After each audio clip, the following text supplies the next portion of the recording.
when you are looking for a acquiring partner, you always look for a few relevant companies because whomever you think you know. Normally, if you want some money, who do you go to? You go to people whom you know. And so same way, you want a company to be acquired, then we go to people who were working with us before in the field. And so then we have a list of partners, we're only going after them, but here comes a lead which is nowhere related to what we are doing. They were not at all in a partner list for us. And for a moment I even brushed it aside, saying that one of my VP brought it to me. I said, okay, let's not waste our time in trying to pursue it because why would they be our interest? But then suddenly something struck me in the next meditation, next day morning, and I came back and said, let's go on and do that lead. 2 months later, we are progressing with another meeting. They are deeply interested.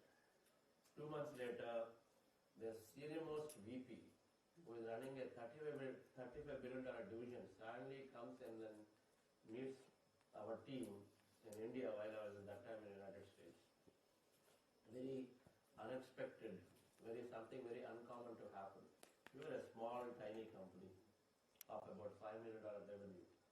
A $35 billion division head comes and meets our team in India while I was in the United States, and then rarely happens in any acquisition process. But then he decided to come and meet our team anyway. By then we were not even progress, but then it happens. It happened. So then that led to another 6 months later, we had a term sheet from this prospect. A term sheet means they basically agreed to acquire a software company. Once you have a term sheet, then unless you really screw things up, then typically you go through file and then you would have it completed. And this is what happened for us. I mean, if you take it, then of course things don't work. Because after term sheet, they go to the detail of what is the company financials, what is the company software, company people, everything, real stuff, they'll go to the detail. All that happens. So in exactly about 13 months or 14 months after I started this process, 13, 14 months after the process, I had a software company acquired by IBM Corporation. We were trying for this from 2012 to 15, 3 years in very, very many ways. Nothing would happen. But 15, once I sort of understood the software concepts of manifestation, then when I put them through, the most get this acquisition done.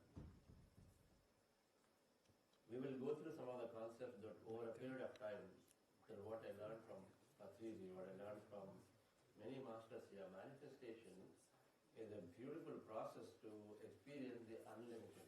It doesn't matter. It doesn't matter. Whatever that you wish to experience can be experienced because it's called a field of possibilities. Any possibility and every possibility exists in the quantum field. Means whatever that you can think of is possible to be created. The science is that way. However difficult it is today about our health, but if you really, really, really believe in a process and then apply this manifestation technique, then it is possible to then heal yourself. The whole book of You Are the Placebo is just that. How many people have read this book called You Are the Placebo? You. How many are new to meditation here? Okay. So dear friends, so today we'll do our best. This is normally a 2.5 to 3 day subject, but I will cover the tools and then within that one of them in a lot of detail. It's a 1 day program so that you get introduced. The sequel to this would be a 5-day retreat that we do in Pyramid Valley or different places. That is the most appropriate in case you, and then we will be given sufficient information today that you will be able to go forward and power yourself for manifestation, which is by itself good enough. So, yes, let me start this. And I came into meditation in the year 99. Dr. G.K., who is my younger brother, he introduced meditation to me and met Patrizi pretty quickly. Within 2 months after he introduced meditation, I didn't take it that time, so but Patrizi was questioning that your style of living is not right, and Patri is questioning that you do not know. For a vacation from the United States, and my dad just took me there into this room, and then I sat next to him and asked him some question, very silly question, I guess. Then he just looked at me and said, "You don't know anything about life. You don't know anything." And then it didn't stop there. He showed a small boy and said, "You learn from this boy. Boy knows more than you." Then I said, "How can you be so harsh like this?" And whatever it is, you can tell me. And I didn't bother. I just walked away. I said, why are you walking away? He just walked away. The ego self was hurt deeply. First time for me that this can also happen. But only later realized Patriji was very, very compassionate. That we all have our own mask. That mask will go slowly. It takes a long time to remove it. And then he was about cutting it off just like that. He was about cutting it off just like that. So he later understood, I don't have time, your time is valuable, my time is valuable. I don't want to be nice to you. And I try to massage you, you go and slowly bring it. If you take it, you come forward. If you don't take it, it's okay. There are a whole billion people out there on the planet to be taken care, and so then I am going around. But that got me thinking. For 3 months I was like hurt. I was shouted at my dad, I shouted at my brother, and said, "What the hell, what kind of person you brought me in," and all that. But then at some point then I asked myself, if I leave this path, because he said there is so many ways. I heard, thought reality, many things are there. If I leave, Patri has nothing to lose. But if I hold on to this, I might have everything to gain. I said, okay, so let me explore, and then start exploring meditation. And then it took me some time to experience what it is. Even first to understand. The logical mind didn't want to really believe it. And then I was listening quietly. People were sharing many experiences, saying that I was requiring a bypass surgery. 3 weeks later, doctor told me nothing required, do what you're doing. Then he was sharing that. They didn't have to go for surgeries because poor people didn't have money. But then they are ready to take meditation seriously because there's an alternative is there. This is what we do now, right? When we run out of money for hospital treatment, we go for alternate therapies. Until that time, we keep working on ourselves because money is there, but solution won't come. It will only prolong the problem, extend the difficulty for some more time, and then afterwards, eventually, we come to the realization. And so, when I started, after a few months of it, when I started practicing seriously, then in 2 months, I had tremendous changes in the way I thought about life, in the way I thought about relationships, the way people respond to me. That thing that Patri said, you don't know anything, when I was deeply hurt, it no longer was causing that hurt to me anymore. Instead, it only made me introspect. Okay, somebody is saying something, it is something that I attracted onto me. So something that I can introspect. Meditation made me to introspect, go inward. To say, what can I learn here? That 2 months of meditation practice, which I started doing sincerely every day for an hour or so, helped me to, number one, release my stress, helped me to see and then change the people around me behave differently. They're behaving differently. Meaning my bosses, I always was so much that we had 3 founders. One of the founders was the CEO. I thought he was biased towards the other founder. Everything, because every time some project comes, he would go to him. Or every time some important thing comes, abroad travel, he would go to him. So I thought he was always biased. But later, after 2 months of practice, I recognized he was only trying to help the other person, whereas I'm more self-managing, I was more good at clients' situations. So usually you are put into the most important projects. Even though business is which way? Business is that okay, wherever the revenue is there, that's where you are put in. Not where the good technology is there. Business, that means senior management will put you towards in projects where revenue is there. Not necessarily where good technology is there. I was a technologist. I was looking for where I can go in good technology projects. But I was always put into where companies' revenue is more important, so towards that. So I used to think it is a biased thing because I always wanted it, but it's not coming. But my approach changed towards when I understood this, that okay, if I'm not getting it, there must be a reason. So I started thinking from the other person's perspective, not only my perspective. Meditation made me to think from others' perspective. So you put yourself in other shoes and say, what would you do if you are there in the situation? You take the best person and put it in the right role. And so it's no longer then cribbing about it. It's trying to change. That itself is good enough for me to have a good relationship with my boss. Stress is not there. This is great. And then I had a health condition which also got solved during that time. How many people they heal some of your health through meditation? Right? Okay. So I had a health condition which was primarily an ENT issue. An ENT issue, which we say your nasal deconditioning does not happen when you go into the heights, when there is a pressure difference is there. If you go on a flight, you go into a mountain, the pressure difference is there, ears get blocked because there is due to the pressure difference, and the ears should get unblocked when you come down to the normal ground level. But that is not the case for me. Ears would get blocked, but they won't get unblocked when I came down from when the flight lands. And so it would be a difficult thing for me. It is pain, it is suffering, it is intense pain. It is like, nerve pains. The nerve pains, I had experienced nerve pain also because I had this huge stress or whatever, the backaches were there quite a bit. And now this flight difficulty was preventing me from travel, really doing air travel. And I was traveling quite hectically between India and West Coast of the United States in those days, and so that was a challenge. Now, to my great surprise, now for this I went so many doctors. I can't tell you how many doctors I visited in the United States to see how to get a cure for this whole flights, traveling, air travel. But no cure. They concluded that it is only going to happen. It's a lifelong situation because this is a bent nasal canal, decongestion doesn't happen quickly, and so this is going to be a problem. Many people have this. This is our medical community then concluded, saying there's no cure. You ought to just bear the pain. There's nothing else you can do.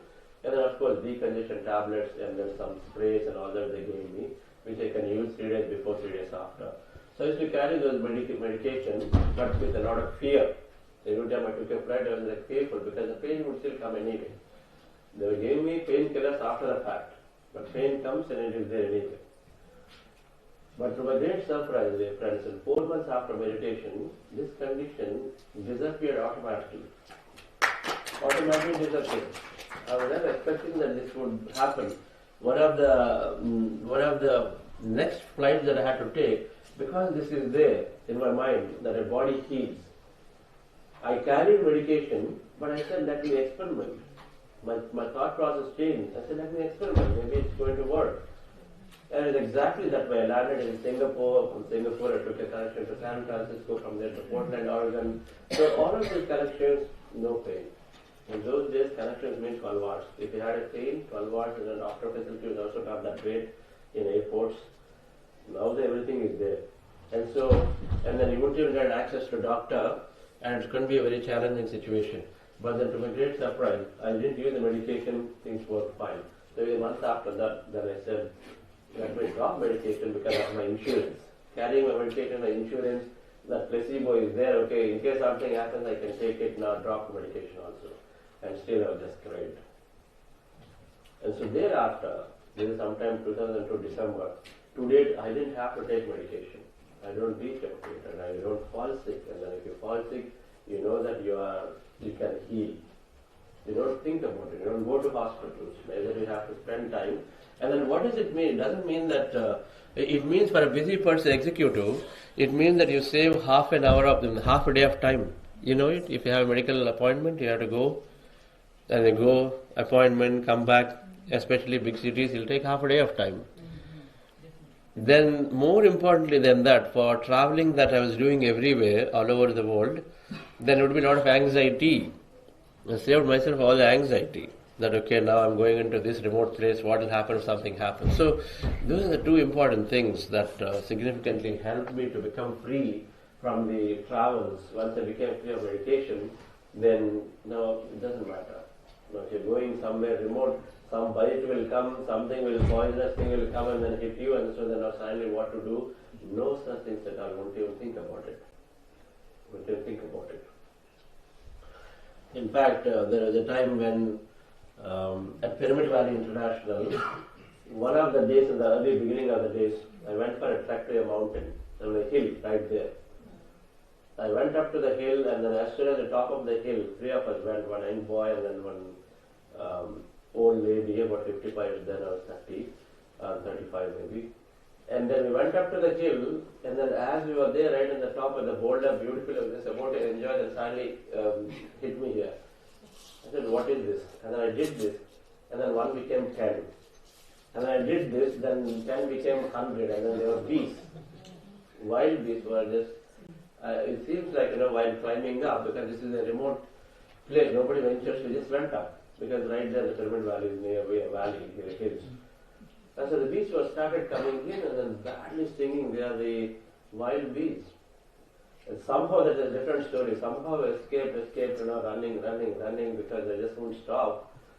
But at least you would have 300 stings on my back. At least 300 stings on my back, because I had to I removed my banian and shirt and then covered my face.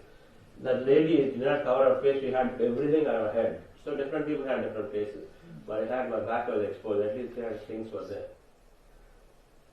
But still, didn't have to take medication. The courage is there for the body to heal. It's called mind to matter. It's called mind to matter. If a mind is strong, then your body or the matter is created the way you want it. Matter means experience of life. Matter means experience. In this case, body getting healed. In this case, body getting healed. In my company case, the experience of an IBM corporation coming in against many odds, coming in and then still being able to acquire, and so the experience is created, because that's the dream that I was having. There is a book that is the most, while You Are the Placebo was introduced in 2014, then subsequently around 2020 we discovered a book called Mind to Matter by Dawson Church. This is if anyone wanting to know this real science behind all this, how thoughts become real, and this is the book to read, Mind to Matter. In many ways, there are people who are able to accelerate decay of radioactive material to their thought. They did an experimentation. A radioactive material takes 230 years to decay fully. 230 years, one material. There are many materials are there. That particular material takes 230 years to decay fully. And so then 23 years it would take for decaying 10%. And then the 23 years was collapsed to about 8 to 12 weeks by a Chinese master, as he kept applying his thought to decay the radioactive material. Right? DNA coils were wound and unwound through thought. So the DNA coils were unwound and wound through a thought by somebody applying the thought. So many ways, your thoughts have the power to create. Right? The thoughts have the power to, of course, destroy too. And so I'm ever grateful to Patriji, who brought this fundamental concept. Meditation is there to apply this concept of thoughts create reality. Patriji was big on thoughts create reality concept. Patriji is big on meditation. Only two things that he taught. Meditation, thoughts create reality concept. Then he also said, you're not the body, you're the soul. You're not the body, you're the soul. You're much beyond the body. Don't limit yourself at this tiny matter, bones, molecules, muscles, and then stop yourself. You are beyond that. You are soul, then which we consider, we now correlate it as the energy. In spirituality, it is called soul. We correlate it as energy. So, ever grateful to him in my journey with him. Then subsequently, when I came into contact with Karthikeyan sir, so Buddhasi Quantum Foundation, that you are teaching this wisdom in the form of manifestation science and meditation programs. Ever grateful to our mentors, Karthikeyan sir and SVB sir, Ramani sir, and then Dr. GK, through whom I have learned meditation. Then once I came into meditation, I saw these benefits. I'm associated myself into this project called Pilgrim Valley. How many people have gone here? Pilgrim Valley, right? Everybody must please go Pilgrim Valley. We have to go next time. Right? So this is the Makkah of meditation. Let's put it that way. It's an amazing place. You will come, do not come. You will come. Yes, do not come.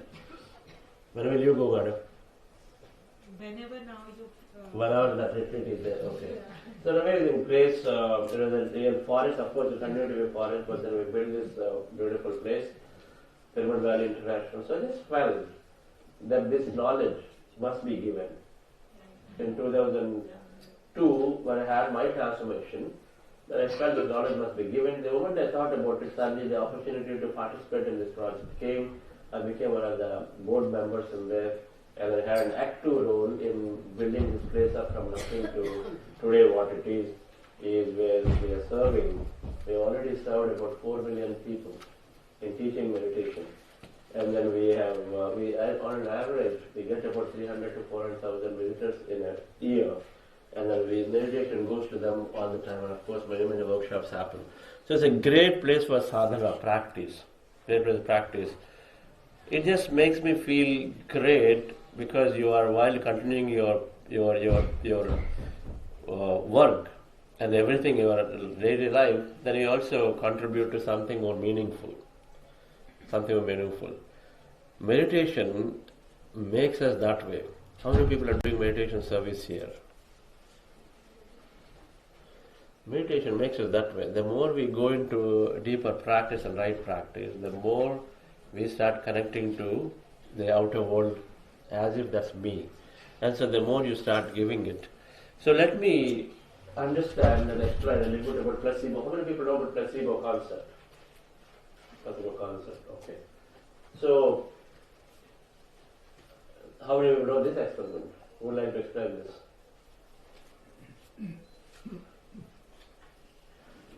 A researcher asked our patients. Yes, Neha madam, you know this experiment? No, you don't know. Okay.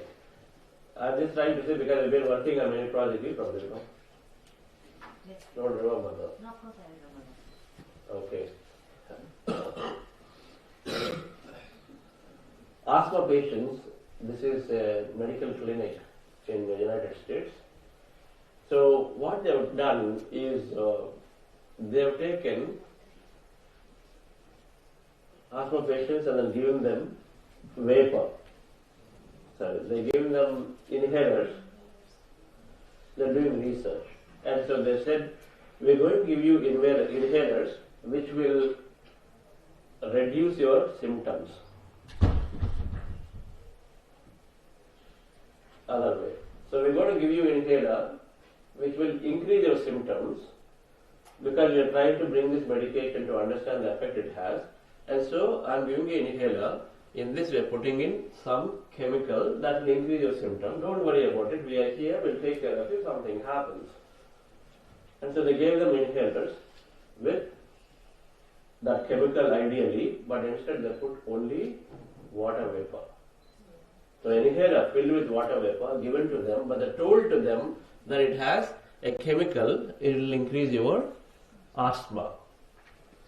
And so then they all inhaled, and then what they found is that give water vapor but told the inhaler contains allergen, and then what they found is that 48% experience symptoms, 30% seriously. So they're simply inhaling water vapor, but 1 in 2 have experienced symptoms, and then 1 in 3 had serious thing that they had to be again applied the real meditation to bring it down. Okay. So what is happening here? So they believe, because it's happening in a clinic, medical clinic. Clinic in India is a small thing, but in the United States, clinic means a big hospital. Alright, so they were administered by an authority, and so then they never doubt. Okay, they must have given, and so that's why I'm getting it, and so I'm definitely going to have my asthma flare up. That's how they're thinking, so it started happening to them. Okay. Now the reverse was also observed the same way. Now what did they do reverse? Now when their asthma is high, ideally they should be given a medication to bring it down. Now this time is more dangerous. The clinic said, okay, now I'm giving you a real medication in this inhaler, so you take it. Now this time, guess what they did? They put the real allergen, which would actually flare up the asthma.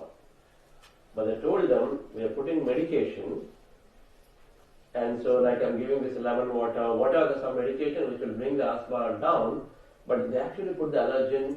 If they take it, it should ideally flare up their asthma. But exactly the reverse happened. They were breathing in the medicine, allergen, which would increase the condition, worsen the condition, but then it actually improved the condition. So they all started feeling better. Are you with me on this? Yes. Yes. So, the medicine did not have really an effect here. It's really the belief had an effect. How many moms here are doing this to your children already? Sugar pill technique. They all do it all the time, right? Especially in the middle of the night, something doesn't happen, then you do it anyway. Now this is a even astonishing experiment. This is with chicks. So Rene Poe, and you can search for this name, and this is there all over internet. A robotic experiment he did, and so what he did was with chicks. So he took a magnetic needle. There is a magnetic needle, and then he took a table.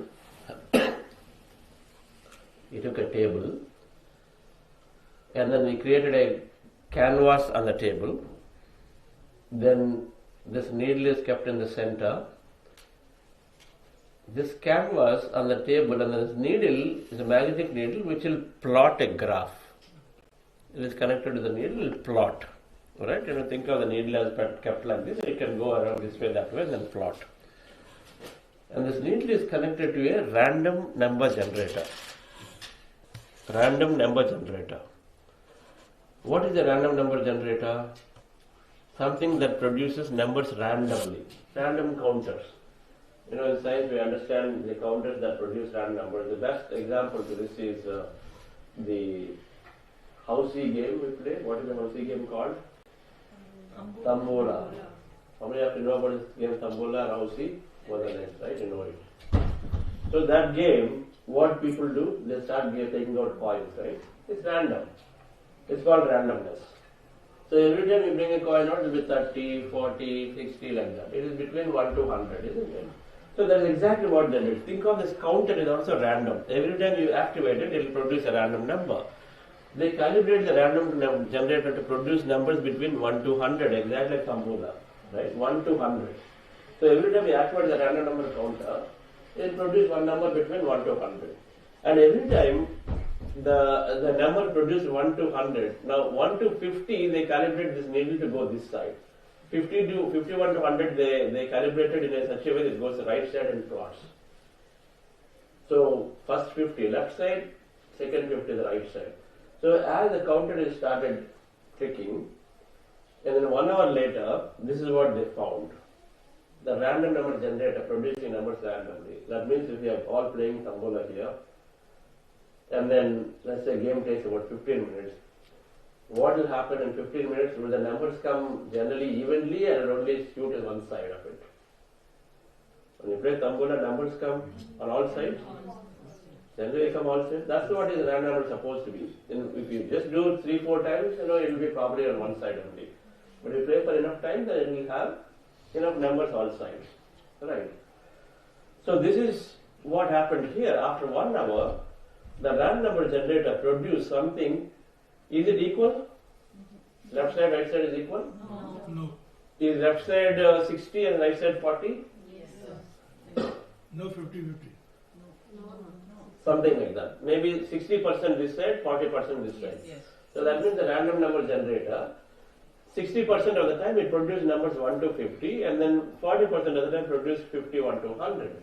So that the plot came on the right side. But still, it is not 20/80. It is not 10/90. It is still close to getting equal.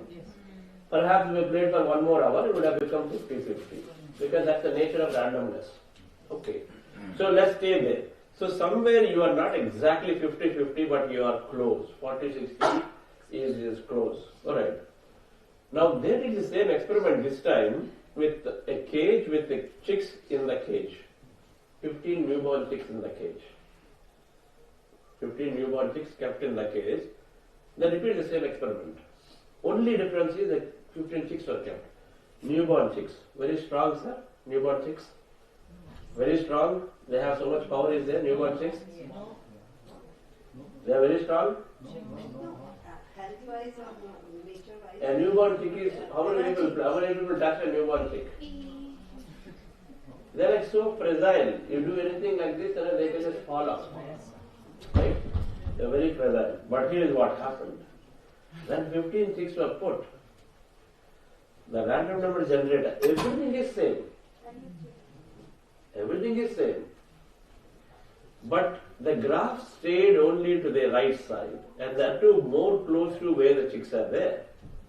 You see so much density here? Only few items, few times it went to the left side, afterwards it's all practically stayed on the right side. Now the random number generator is still producing 1 to 50 also, but the needle stayed on the right side. What is the reason? It would have been something like this, but it's all here. What is the reason? Who can tell? What's the reason? It's the energy. Living being is having that sort of energy which Energy. living being is having its vibrations and energy around it. So Okay. And so then they came towards it. everything. You are coming close. Then, come on, those who attended the program before, please tell. So the reason is chicks, newborn chicks find their mother to be anything that moves around them. They don't have good eyesight. The only thing that moves around them think that is their mother, they'll go to that. Now what is moving here? Needle. Now needle is going to the left side, can they go? No. They're in a cage, they can't go. So they can't go to the needle, but they want to go because it's moving, that's the mother. So then what were they thinking in their mind? I want to be, they won't say I want the needle to come, they say I want to be close to my mother. Yes, that's my mother, yes, I want to be close, that's what their thought is. And so their energy of this newborn chicks was able to move the needle towards them and then kept it towards them only all throughout. Because they were so much fully wanting to be with their mom. Okay. Do you think that chicks were doubting? No. Maybe my mother, maybe not my mother. Do you think they doubt? No. They don't have the logical mind that someone has. When you don't doubt, and if you put your thought, intense thought with feeling, then manifestation happens. This is the placebo effect, right? So chicks are able to do the effects, and of course humans have such a powerful conscious brain for imagination, and then we must be able to do it too. This is also the reason of why people who chew glasses, people who are snake charmers, why do you think nothing happens to them? It's not fake. The placebo is there for them. They believe that their family, they are just fine. The body can take over, the body can support it. Thailand people chew glass for street play. They need money. So they take glass pieces and chew them. And nothing happens to the body. And the snake charmers keep getting bitten again and again and again. Nothing happens to the body because the body, they have conditioned to their thought process that my family, nothing will happen to me. Okay? And so if you believe, the moment you doubt, now those people in South India during that Kerala, that festival time, they always they walk on the fire. Yes. Do you think they're doubting, oh, it's going to burn or not burn? No, no doubt. They go into the trance state. They know that this is it. There's no two way. There's no two thought here.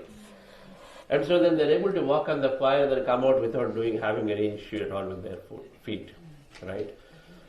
That's the intense belief that we have to have, dear friends. So the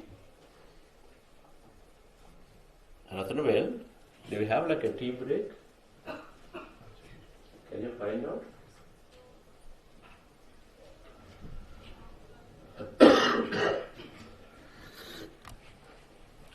So there are many research things like this. They call placebo effect. Many research. I didn't talk about many. I only talked about the 6 experiment and then something else here. This injection to a nurses. Then Harvard experiment is there, something amazing. And the devotees of masters, when people go to Ma Amritananda Bayi and then they feel with the hug, they get a lot of healing because they truly believe in their mind that no healing is happening. And most of the time it's your belief.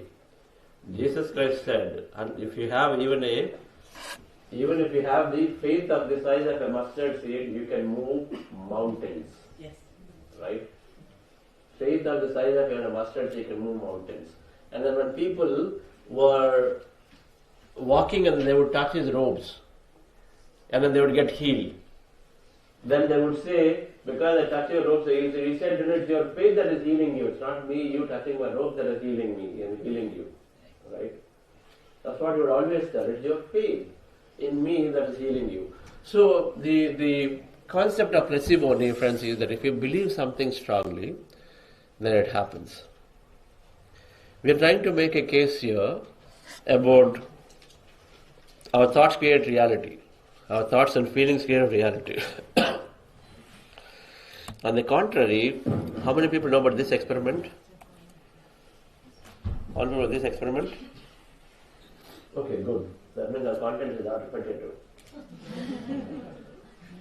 So this is an interesting. On the contrary, if you believe in something, you can create it. Here, they have taken this barracuda fish, big one. They prey on smaller fish, and they've taken barracuda fish into a big glass container, like say this room size, and they release the barracuda fish on one side, and they release the prey fish on the other side. What will barracuda do? It'll go and then eat the fish.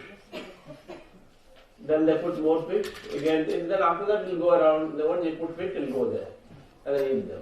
Right? So barracuda fish is doing it. Then what they did is, after some time, they put a glass partition in the center of the hall. They put a big glass partition, see-through, toughened glass. So then they release the prey fish on the other side, barracuda on this side. Now it tries to go, but then it can't go. So it gets hit, tongue sound is there, then it turns around. Then after, immediately it tries, because it sees the prey fish there, right there, it can prey fish is there, it'll hit, it can't go, it'll come back, it'll hit, can't go, come back. It'll try 10 times, it won't happen, then it'll slowly go up where something is there, it didn't know. Then it gives up, then after 5 minutes you'll see again, prey fish, it wants to go and then try. Like that it tries for a few days, and increasing, each time it increases the duration between when it tries. After half an hour, it stops trying. Oh, wow. Now it's just on this side only. So then they nicely remove the glass partition. Right? And so then it should go, but it doesn't go. This fish is here, barracuda is this side and that is that side, because they simply believe that it's not possible by it. So what you think is possible, what you think is not possible is also true. Because it made up in its mind that it's not possible by me to go that side because something is there. Right? Most of the time, this all is the difference for manifestation difference. We tie ourselves in our mind about certain things not happening or happening. And then depending on how you think about your health, your business, your promotion. Now let's talk about promotion. Everybody wants promotion. How many people are working here? Either your business or you're working? Working business. Yeah, somewhere there. Okay, so you want a promotion. then what do? We look at and say, okay, there are at least 3 more people who are either favorites of the management, or they are more senior, or they are more technically competent. And so for whatever reason we find and say, okay, how did it happen for me? I don't think this is possible for me. We always make up in our mind, because that's how we say that's reality. That's what happened last year, that's what happened previous year, that's what happening regularly in our company. They'll only promote those who are there before me are a lot more technically competent. That means that they have got a lot more excellence ratings. Now tell me, if thoughts create reality, then what is the thought we are sending there? We are saying somebody else is more better qualified than me. Or the company generally has this kind of thing and so they do it. And so then how can you get? But you want promotion, but you're trying in your mind that it's not possible for various reasons. Who gave the reasons? Who gave the reasons to? We gave the reasons to ourselves. But certain things are true. Like pleasers are always promoted. What is that? Pleasers. Pleasers are promoted. That is true. So now what is that? If thought creates reality, what is that? Pleasures are promoted, but some things are true. That means you're already removing what I said, number one. Every time you use a but, you're removing everything that's been said before. You're saying, yeah, all that is good stuff. In reality, it won't happen. But now I want you to step back and say, thoughts create reality. Pleasures are promoted, is what is said. And if you not put yourself as a pleaser, then you're not going to be promoted. Yeah, but is that going to serve you? Huh? That is that serving you. Pleasures are promoted. Is it serving you? That particular thought process serving you? But that's how I see it. No, but is it serving you? Answer my question. Is that thought, is it serving you? No. What do you want? You want promotion or no? I'm okay the way I am. If you're okay, then anyway you don't have a thought intention. But if you have an intention, then we say, then put in any thought that is serving you. Don't put a thought that does not serve you because of no use. Because I can't be a pleaser. So First of all, you put a thought called pleasures are promoted. All I'm saying is you step back and remove that thought that pleasures are promoted. You say, I am promoted. If thoughts create reality, all you have to go is to change that thought from pleasures are promoted to I am promoted. yes. That's all it is. You don't have to be a pleaser.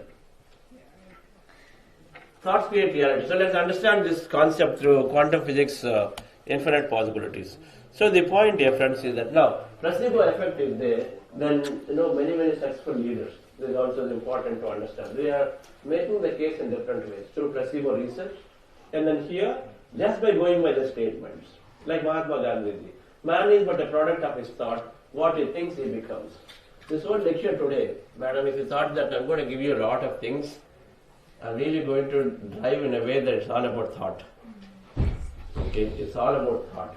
There are many ways why we go into a negative thought and a reality that we don't want, and so we are just bringing it out. One is thought, another is going into high vibration. There are two aspects are there. We come into high vibration, meaning like just expressing gratitude. When things don't go right the way you wanted, how can I still be happy? It's called acceptance state. The manifestation always happens when you are in a neutral or a happy moment, happy state. And then you have right thought. When the manifestation happens. So whatever you want to learn is centered around those two aspects. The thought creates reality, you will absolutely learn. In a ways where you don't even realize you're going to a negative thought, a limiting thought, we'll identify those as part of sutras.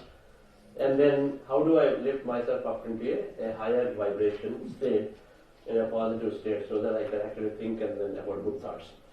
So man is but a product of his thoughts. What he thinks, he becomes. Mahatma Gandhi. That is life. That is life experience is what he's saying. Just like how my experience I'm saying. Einstein said imagination is more important than knowledge. Knowledge is limited, imagination embraces the entire world, stimulating progress. So imagination is emphasizing on imagination. Another Indian leader, Abdul Kalamji, always talked about it. Dreaming, imagination are the ways to go where you want to go. Rather than limiting yourself, he wrote a big blueprint of Vision 2020. He had a great imagination that India become one of the greatest countries in the space. He imagined about it. It's unthinkable, isn't it? Do you think it is possible for someone to imagine that? But he did it. Because he was imagining about it since since late 70s. Right? Because he knew, by the way, Abdul Kalam was a meditator. He had a Guruji and Swami, an Indian Swamiji was there, and he would always used to go to him. Okay? Then Henry Ford, if you think you can do a thing, or think you cannot do a thing, you are right. Right? Somebody created so much, contributed so much to the industry, even to the world. His personal experience. And so that's why he went and created such a great automobile industry, the whole industry. Napoleon Hill. Whatever the mind can conceive and believe, it can achieve. Walt Disney. Can you imagine? If you can dream it, you can do it. And he has done it. How many people have gone to Walt Disney here? I mean, the Disneyland here. Somewhere or the other would have gone to Disneyland. Okay, the most incredible creation, that a man-made creation that one can think of. The beauty, the art, the grandeur, the creative activities that happen, that everything is just an incredible. If you have an opportunity, experience once. Niagara Falls once, and then some Disneyland once. Just to see how can even a person think like this. There's so much of that beauty just overwhelms you there, man-made beauty, and that's Walt Disney. Right? So it's all just by dreaming. He created a different world completely. If you go into this Disneyland once, you'll feel like in a different world. Buddha, what you dwell upon, you become. So there is those who are there as some very well-known philosophers, masters, and here are businessmen, and here spiritual masters. Buddha, what you dwell upon, you become. Jesus Christ, it is done unto you as you believe. Adi Shankaracharya, whatever a person's mind dwells on intensely and with firm resolve, that's exactly what he becomes.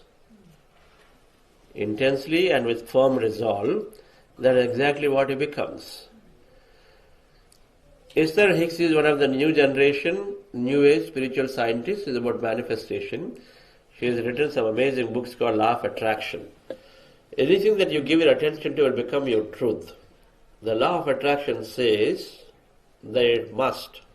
Your life and everyone else's is but a reflection of the predominance of your thoughts. There is no exception to this. Predominance of your thought. Where is your thought? Your thought is about this is going to definitely fail and fail and fail. Or this thought is saying that no, I'm going to be absolutely the winner here. I'm going to absolutely create it. I'm going to absolutely go and learn and experience that divine in me in my next meditation. How many people are doubting your meditation experiences? No. How many people say, okay, it's not possible by me, it's not happening for me? So your thought, we also create that. If I believe and say it is possible for me to experience the divine, that ecstasy in meditation, that blissful states, you will go into it. In meditation, always go into the states based on what you believe. If you say, oh, I've just started, look at these people are there, Sundar Rauji is there for the last 10 years, I've just started, so I think it's going to take some time. It'll be like that. Simple.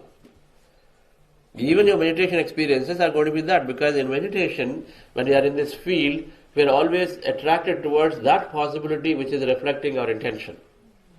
That's all it is. If I want to know about my past lives, and if that's what I'm going to be, predominance of thought. That's what you said, right? Reflection is predominance of his thought. So if you keep thinking about, okay, I must know about my past. What am I? Why did I come here? Where am I going? And then if you keep thinking about it, in meditation, you will be revealed of such experiences that make sense to you about who you are. Okay. Van Dyer, his books must be read, by the way. Anyone serious about manifesting something great in your life, his books are also very, very good books. You see it when you believe it. You see it when you believe it. First you have to believe. If you don't believe, and then normally what do? I believe and I see. What is our general state? I believe and I see. But spirituality is saying that you believe first and you will see it. Right? She said, pleasures are only always given promotion. But the thing is, sir, you have to show me that it's true, then I'll believe. This is how the logical mind is always. When I was there in Los Angeles, very successful doctor, and I said women have disadvantage in society is a belief. Women have disadvantage in the society is a limiting belief. Yes, or is true? Women have disadvantage in society. Women have disadvantages in the society. Belief or truth? Depends on your belief. Belief. There you go. Give a big clap to madam. Right? She is a very successful doctor in the United States in Los Angeles. But she kept asking, what is he saying? I see in front of me every day in the boardroom and everywhere so much of partiality is there and so much of whatever differentiation is there. And of course it is there. This is exactly. Of course it is there. She was believing so strongly that women have disadvantage in society. Then what will happen according to the statement? You see it when you believe it. Then should she be seeing more of it?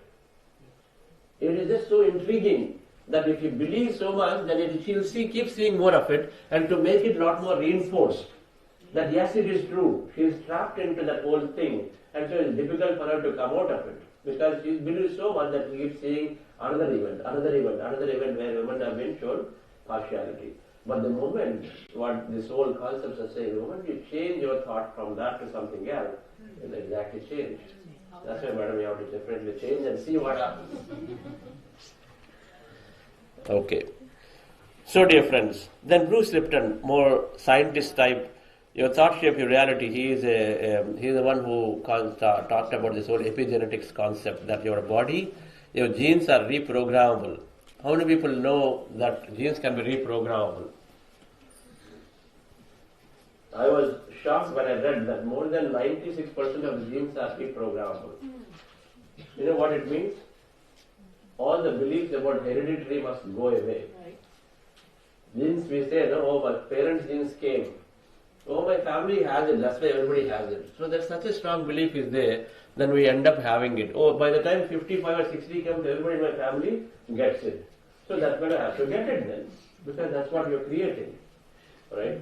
But now enough science is there to show that genes upregulate or downregulate based on your thought. Right? Upregulated genes means they produce a protein to create your cells. Downregulation means there's no production of new cells, new proteins, so new cells won't get produced, and so the body decays. So Bruce Lipton has done so much contribution by bringing this concept of epigenetics, beyond genetics, where there is no hereditary that the way we believe to be can be reprogrammed by just thinking about your health differently than the way you've been told. And then Joe Dispenza is an amazing master, my favorite. He is his books for manifestation must be read. Bruce Lipton books must be read.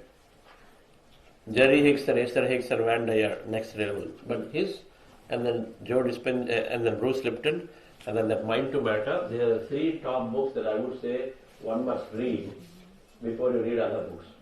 Right? Mind to Matter, You Are the Placebo, and then Bruce Lipton book is Biology of Belief. 3 books. If you read these 3, you will have sufficient understanding. While I talked about it, but you will have plenty of understanding about this whole thought create reality with practical examples. Right? Many practical examples. I'll give some. So, from quantum physics, dear friends, this statement is also true. That our energy becomes matter through observation. This will not go into the detail today, we won't have time, but in a 40-day program, those of you not joined, you've understood, we have done through quantum physics experiment classes we show. And essentially, quantum physics is saying there is something called double-slit experiment. The double-slit experimentation demonstrates that everything, number one, is energy, not matter. How much energy? 99.99% emptiness, which is energy. All emptiness is energy. It's full of possibilities. That means infinite possibilities means infinite ways things can happen. Infinite ways things can happen. They can happen based on how you think.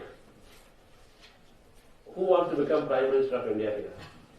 If anybody has a dream, think about it. Or an MP, local MP, MLA.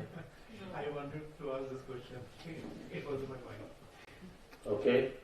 So, Yeah. Prime Minister, okay. I would like to become Prime Minister. Now, what is your number? Is it possible or not possible? Possible. It is possible, but It is possible, right? So the whole manifestation is on holding on to the possibility. how to remove doubts? Because That's where you're going to go through. Meditation is the way to remove the doubt. Meditation is the way to remove the doubt. Meditation helps us to go into this field of infinite possibility and you start bringing miracles into your life to ways and you start believing that yes, this is, if that has happened, this has happened.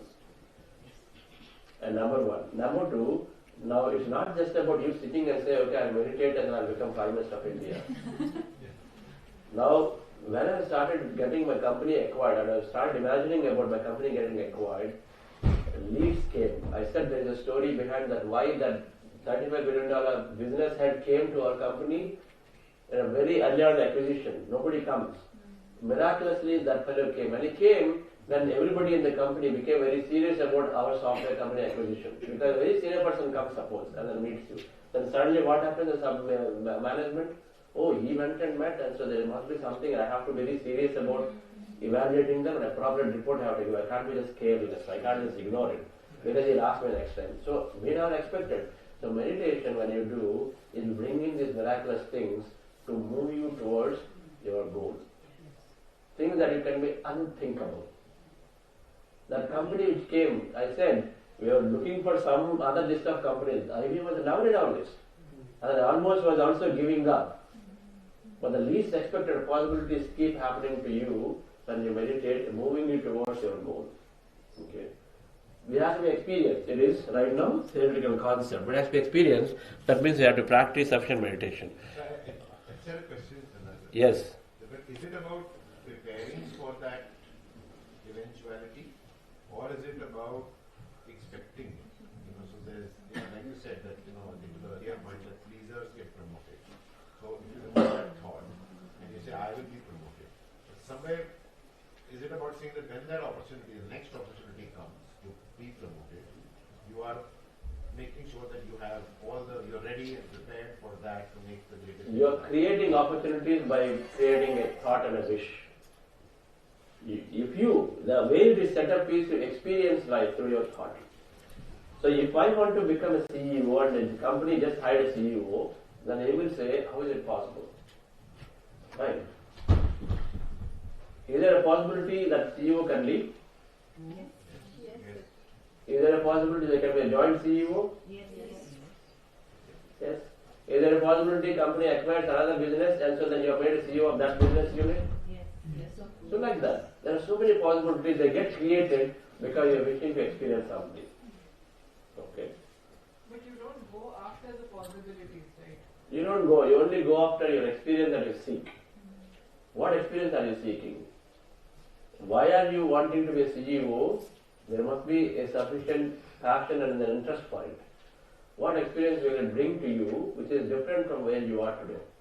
If you have clarity about the experiences, then automatically, then consciousness is looking at it and saying, here is my child. Just like a child, Our children want a toy. Children, if they already have a toy, they itself is not using it, you don't bother about it. But he's using it in a way and then they're asking for something else, they say, oh yeah, he's definitely doing great, so let's get him 2 more toys and you'll give it that way. That means he's using and he's doing certain things. So same thing here. If we are clear about why we are asking for something, a lot of times we don't have clarity of why we're asking. We're simply asking because somebody else has it.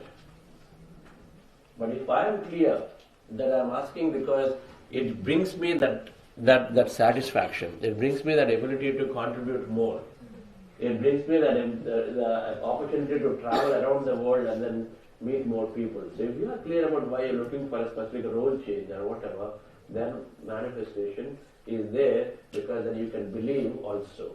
If it is simply because my neighbor is doing it, I also want to do, that's not good enough for you to feel great about it. You feel great only your interest in specific activity or experience. That's when you can feel great about it, otherwise not.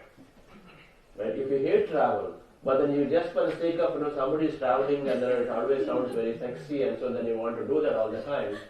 But you can't bring up the feeling about it. Right? You don't like travel, but somebody is doing traveling in a party, they always talk about I go here, I go there. And for that reason only you say, okay, I need to go to that road to become travel. You will not be able to because deep inside you hate travel. You cannot bring a feeling associated with it. But here you just mind to core, your mind is telling you, okay, the party comparison is coming, my wife is asking what you're not traveling only anywhere. Then for that reason you're doing it. Our spouse is asking, let me correct myself.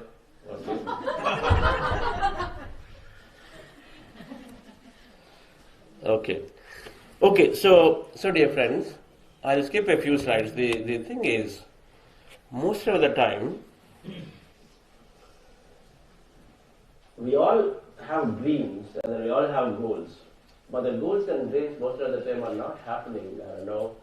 But those who happens because they are great manifestors. Some CEOs, serial entrepreneurs, they only always believe strongly about the vision and the goal, and then they know where they're going, and so they're able to go hold their attention onto it. But for many, we're not able to fulfill our goals and dreams. The New Year resolution we take, or the birthday resolution we take, we don't carry through because somewhere there is something called limiting belief, the subconscious beliefs that are saying that, okay, only I can try, but only trainers are going to be given an opportunity. Okay.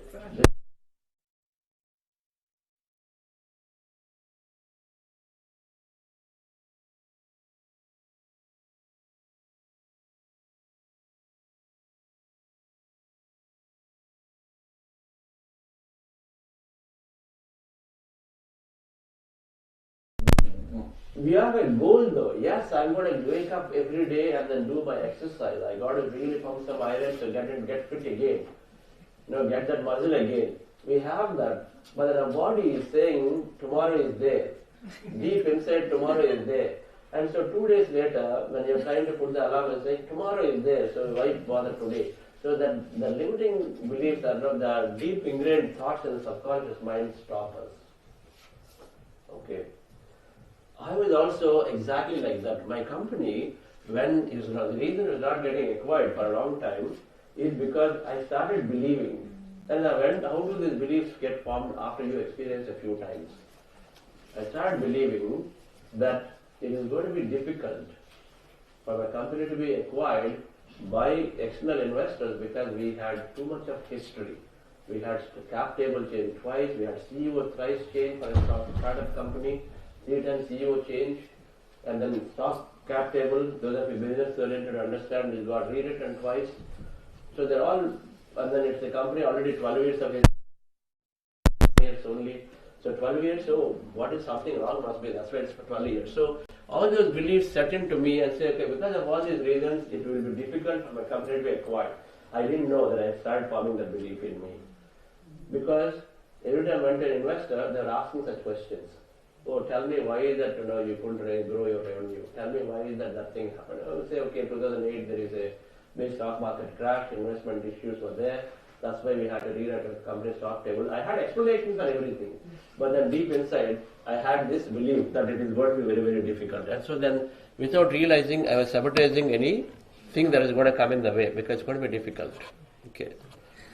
So, dear friends, our brain, yesterday I was talking about in the conference, right? Briefly about this concept, and then a 40-day program I talk about this. Very, very simple. It's just getting our mind retrained completely. The 2 aspects of the mind. One, the monkey mind, which is going everywhere, you have to rest it, because your attention goes in 10 different things. If you want to manifest, you ought to be onto something, right? So attention cannot diverge into many, many things. So that random thoughts, negative thoughts, all of them have to be shut down. And then the beliefs have to be deeply examined and then reprogram or remove the beliefs that I have, if I have. Only after getting to know about this concept again freshly, we learn but we forget. When we learn, we forget. So we need to constantly do this work again and again so that we identify what are the limitations. I learned about limiting beliefs in 2009 in a big workshop like this. But slowly over a period of time I forgot about it. So I found many limiting beliefs. And then Only after looking into the Dr. Joe's books again, that thing came up to me that, okay, so I didn't know, but I had so many beliefs. So once I worked on them, things just started working great. So meditation and then wisdom. So the wisdom we're going to learn about these 5 sutras of manifestation is will help us to go into a new future along with meditation, right? So what meditation is scientifically doing is this analytical mind is dropped, which is what is stopping us from going us to go and then put a new belief here. And subconsciously we've got all the beliefs right there. Pleasures are getting promoted is a belief. Now that needs to be changed. But the analytical mind is saying, what are you saying? Like the doctor is saying, women have disadvantages. How can it be? This is exactly how he was asking me. How can it be that they don't have? Madam, tell me Indira Gandhi what happened. Tell me Mother Teresa what happened. Tell me, you have some of your people who are in the boardroom, what happened? If they all can be there, why is it not possible for you? Why is it not possible for you? No. Those are not at all. But I see right here, it is happening to me. And so then this analytical mind is based on what we experience, is not helping us to go down, to look at that as a potential belief. Right? Meditation talks the analytical mind, so then you are right there with all your beliefs that you can start examining. Right? If you know that there is a limitation. The thing is, here whatever is there is a truth. The belief is a truth. 8 hours of sleep is a truth. Right? 8 hours of sleep required is a truth. Body requires sufficient amount of protein and calories. Is that a truth? Body requires sufficient amount of protein and calories for it to survive. No. Yes, True? it's true. True. It's a truth. True. But there are so many yogis who don't eat and then they're able to survive too. So then what is it? There is a truth, there is a false statement. Many yogis don't eat, don't sleep. So now tell me then what is, for them it is false. For us it is truth. When it is truth, we don't question it. Their truth is body does not require anything. It depends on how you are thinking about yourself. Your truth is that body requires food. So because of the truth is there, you not question it. Eat or sleep, yeah. So even though you get to know about it, you not question it as a limitation. Money gives problems. True? Money gives a lot of problems. Is it? It's beliefs. Money gives a lot of problems, right? Because of money only people have been always fighting. Because of money only there are so many conflicts are happening everywhere. I get promotion, I get increment, I get that bonus, and so then everybody sort of going for it, trying to rub each other. Money gives problems. And so then when you have that belief, then you will not attract money. When you have that belief, you will attract money because you are saying that it's going to give me problems and you don't like deep inside problems. Alright friends, so just a primer on meditation with placebo concept we understood. I'm just going forward a little bit. Those of you new about meditation, you please do join if you go into our app, there is an introductory program, 1 week introductory program is there. There's a free course on it. Please go through it, right? Just to revise just to understand the concepts a little better, alright? Those of you already are on a 40-day program and you're already meditating, it's okay now. But those are new, go through it. 1 week program, first 1 week, so you'll get a lot of detail and then you can get your practice right. But we'll start a meditation now. But the meditation fundamentally is not only helping us to train the mind, that conscious mind of thousands of thoughts, subconscious mind of limitations. It will help us to examine and then reprogram them. But meditation by default, because as a thought process changes, everything changes. Your body changes, your health is there, energy is there, your mind capabilities are increasing. Now there is more scientific. Because meditation increases your neural capacity, a lot of mind capabilities increase. Emotions get controlled because meditation builds a lot of awareness. Awareness means, suppose in a situation normally you get very angry, or in a situation where you are seeing a person who is very challenging in your office. Normal thing is that you try to avoid that person. And meditation brings that awareness to say, hey, why am I avoiding? Can I go and then stay there and then understand what is the challenge rather than avoiding? Okay. Avoiding means you lose opportunity. So awareness is required to be able to, about to burst out, and awareness is required so that you can step back. And meditation brings that awareness, and so it's called emotional regulation. So a lot of people experience that. How many people are controlling their emotion because meditation came in? Where you don't just like that now. Of course, if it was 60 times out of 100 before, now it will be 10 times out of 100. Right? It improves. Everything is gradually. So everything is there. Our focus today is this one, manifestation science. Right? In our 40-day program, we cover all of it. But today, of course, we're going in detail, which is not necessarily covered in our 40-day fully. We introduce the concepts there. And so there are all the benefits that happen with meditation. So meditation is a process to go within. It's simply resting the mind of these thousands of thoughts. Right? And what do we do is observing the breath is all that it takes to go into the meditation, your natural breath. And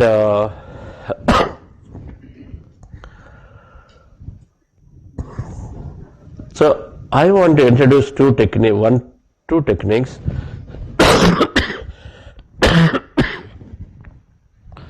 So those of you who are new to meditation, it's called breath mindfulness meditation. That is done by either sitting on the floor like this, or in a sofa or a chair, with a cross your feet, fingers into fingers, eyes closed, specs removed. Be comfortable, you can take back support. Then observe your natural breath anywhere on the nose. Put your attention on the nose. Your eyes closed, put your attention anywhere on the nose, preferably in the middle of the eyebrows right there. And then observe your breath, the natural breath. When you observe the breath slowly, mind becomes empty. Thoughts come down. So you have to remove the spectacles. So we'll go into some meditation now.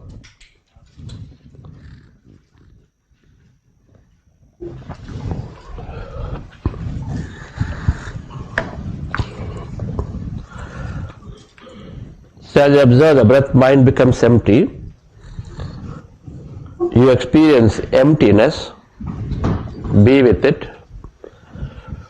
In case you have thought, you bring your attention back to the breath again, and again observe the breath. And again you slowly go into the empty states.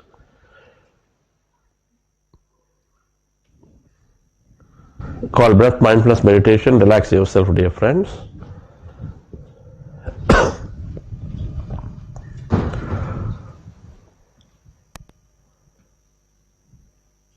Be with your breath, dear friends, your eyes closed.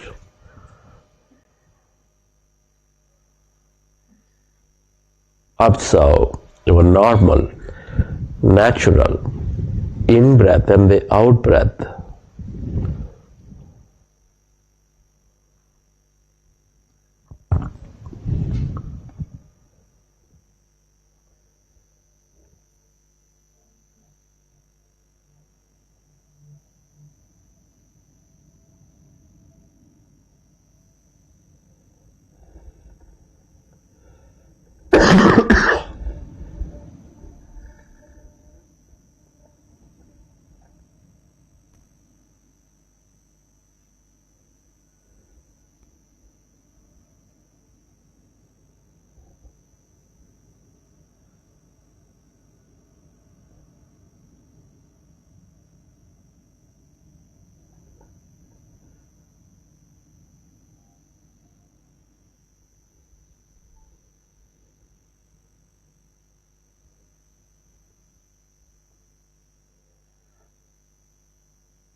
Observe your normal, natural in-breath and the out-breath, dear friends.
When you observe your breath, your mind slowly becomes less and less of thought.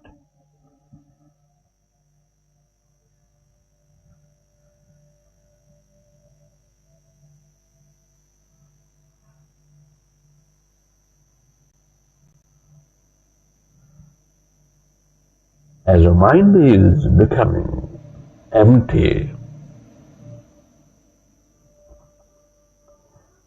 you experience greater emptiness.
I'd like you to express gratitude.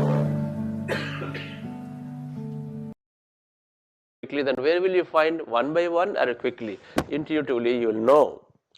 And so the solutions will come when you are in the state of alpha. Right? It happens. You readily get that things that, okay, this is where the problem could be. The idea is that the thing that exists knows.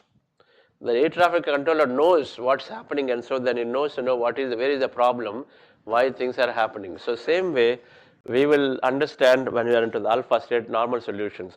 Theta state is creativity and lot more things, flow state. So that means you are really creating a lot of stuff.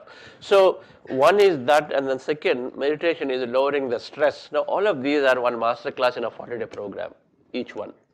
Okay, I'm talking in a minute, but in a 40-day program, they covered through in-depth science, like for example, how meditation lowers stress, this whole fight or flight mode, feel-good hormones, everything is talked through in 2-3 master classes. So those of you not joined, you can take the statements, meditation lowers stress because it activates sympathetic nervous system, feel-good hormones are there, fight or flight mode, all of this.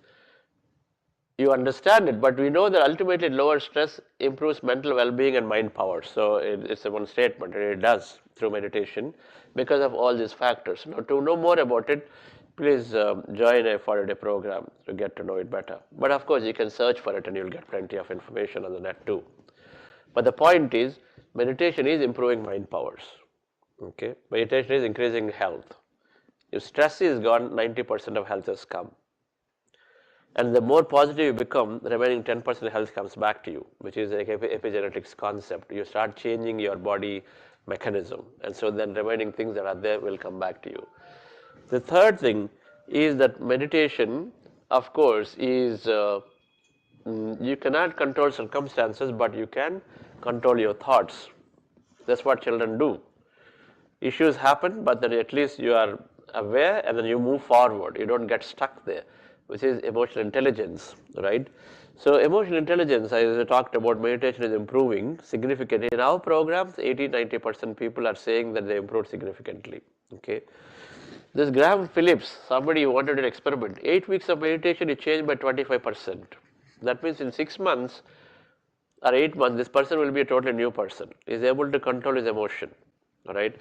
Various cases here, co-workers triggering, all of them are, some way or other, derailing you from manifestation. You have to understand this, right? If co-workers trigger, then we no longer focus on a goal. Instead, we're focused on how that fellow has to be now put to place or whatever, right? Our focus is shifted. from our goal of getting the sales target. Now somebody made a comment, nasty comment, then I have to see my boss calls me out in this entire review, and this is not right, and then either you are ready to take on him or you just keep suffering about it. Your focus is gone, right? What an insult I went through. And so then there all things are there difference which are coming in the way day to day. Now everything becomes a non-issue.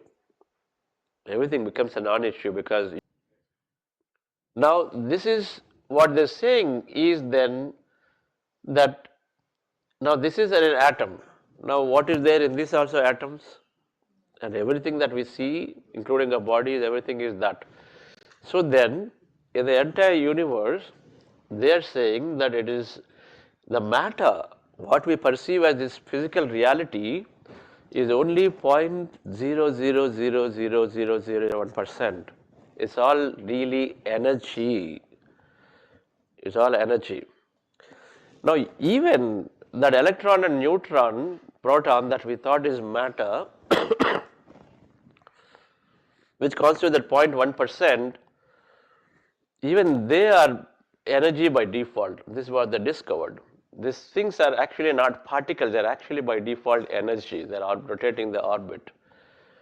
Electrons and neutrons that we thought are particles, even they are energy by default.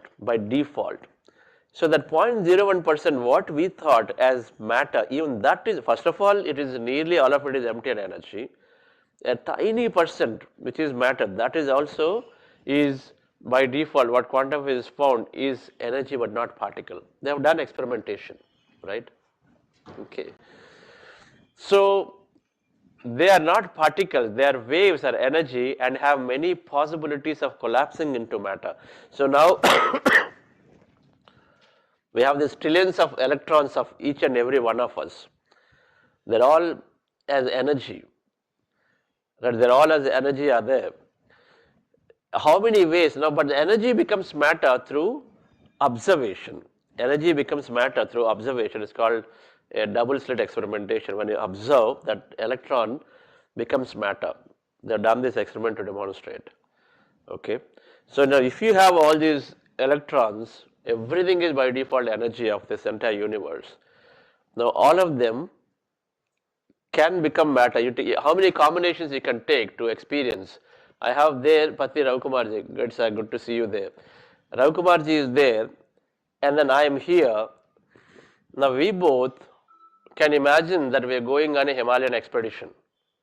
That's one combination. All of us can decide and say we'll go to Egyptian tour. Right? Or some of us can say that no, I'll experience this. So there are many combinations of experience are there. Now in order for that me and Ravkumarji to become an Himalayan expedition, so I need to imagine or I need to bring up that experience that okay, we both are going, let's say, to Mahathar Babaji caves and we are meditating there together. So the energy, then now in the thought field, I'm trying to bring up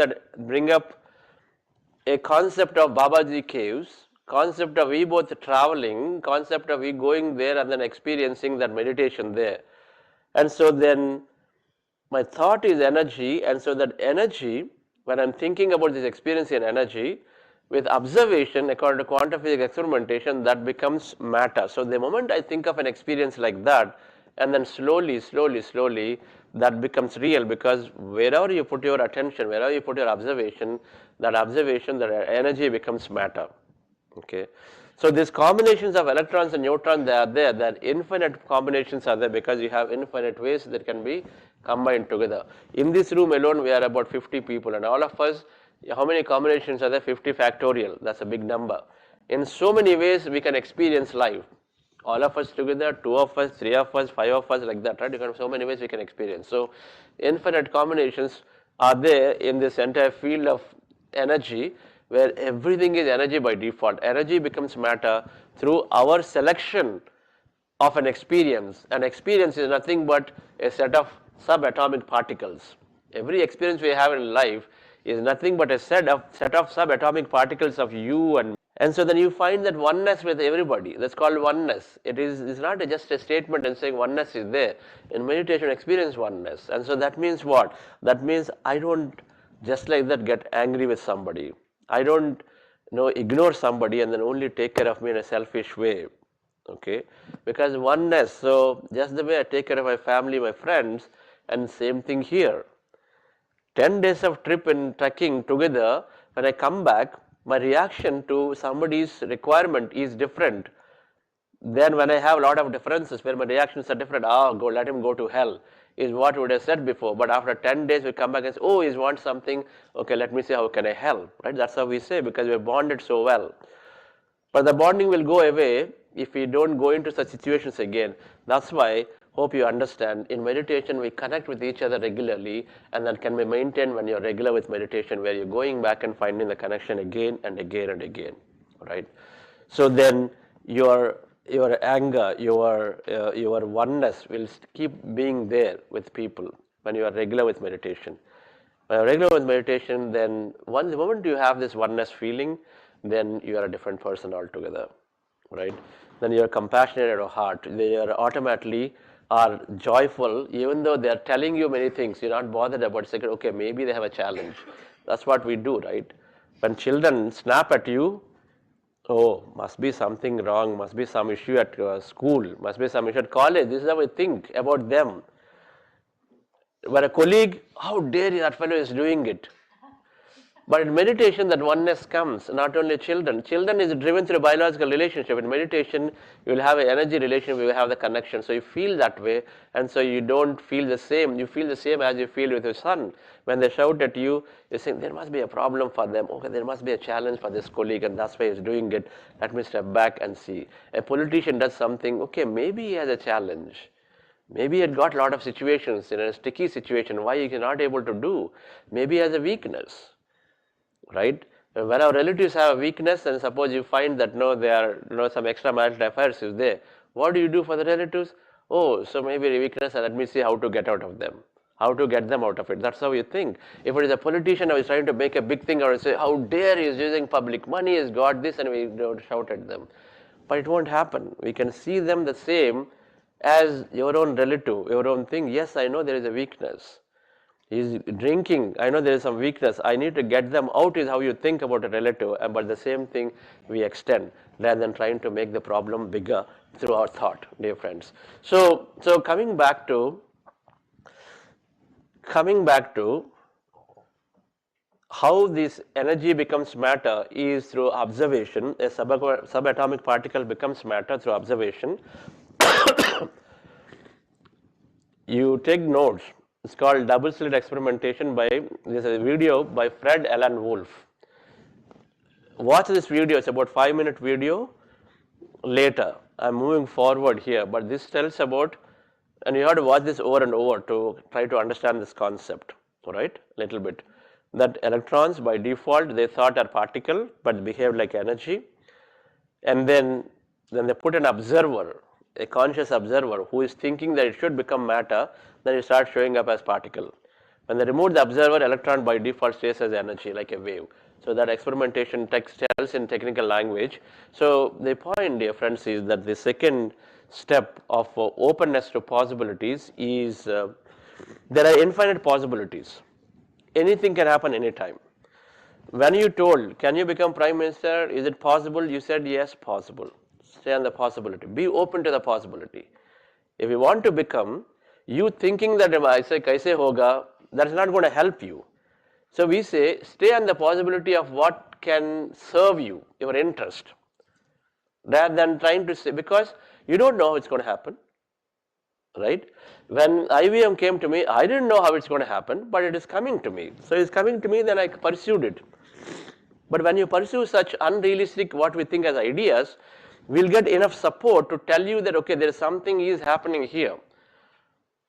When you are believing you to become a Prime Minister, whatever, then you will get enough messages along the way to make you believe that this is happening for you, so that you can continue. Otherwise, it's difficult to continue. So the idea of open to possibilities is anything can happen anytime.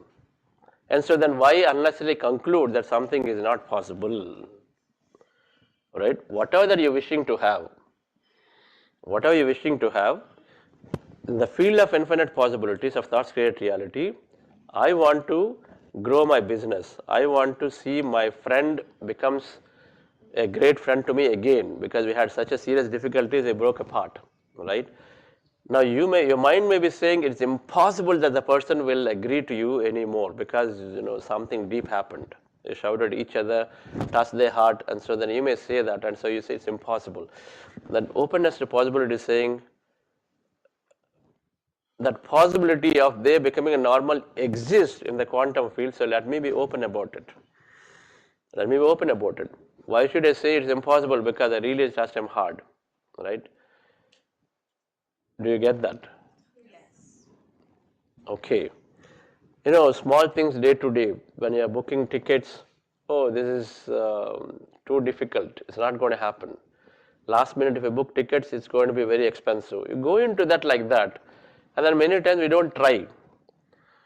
You try, but anyway, it's not going to happen. The statements we use, some people use that. You try, okay, you want to try, you can go and then tell your boss to change the system. Anyway, it's not going to happen. That means we're closed in the first place for the possibility. When we approach something with that statement, you want to try, okay, you do. But deep inside, he wants to try, but I've tried enough times and he doesn't understand it. This is how we tell. And we are close to the possibility. That's what we are saying. I've tried, it didn't happen, but next moment that person can change their mind, isn't it? I went for a donation, okay, it happened for us. We went for a donation. 2 times this company said no. The 3rd time, somebody else called them. They said, okay, we'll give you. Now, normal thing is, okay, so you called 2 times and then didn't work, and so you stop there, right? The possibility of being open to the possibility that anything can happen when you try and say, let it happen, right? So this is the second element. A lot of times we are stuck here. We are stuck here saying that it's not possible. The third thing, dear friends, is visualizing your future, which is visualizing a future ahead of your, what do you have here? Okay, yeah. This is visualizing future ahead of the experience. So it's called dreaming. Dreaming is, like your group is being awarded a quarterly award because you performed well. And so then when a colleague gets it or other business group gets it, you are suddenly thinking, oh, it will be very nice for me also to receive it. And for a moment you'll go into this visualization mode. Okay, how nice it is if my CEO is actually calling me and then I'm going and then picking up that award or whatever, all right? You're visualizing about something that you seek to experience right now. That's all it is. Whatever that you wish to visualize, you want that promotion, you want to experience a big meditation center, you want to do a lot of service, whatever that is, you think as if it's happening to you right now. You think as if it's happening to you right now. In the quantum field, everything is energy. All electrons, neutrons are all waiting as possibilities because as energy, they're waiting there to become matter. And it's up to us to bring them into matter by what? By visualization, by intention. Okay. So visualization means that I have the time by that experience that I'm having. If I get promoted, then what are the 5 things I'm going to experience? There must be a good reason of why you want promotion. Right? Do you want promotion, Sagarika? Okay, there you go. You are running your own venture. So do you want to be very successful, grow revenue? Why?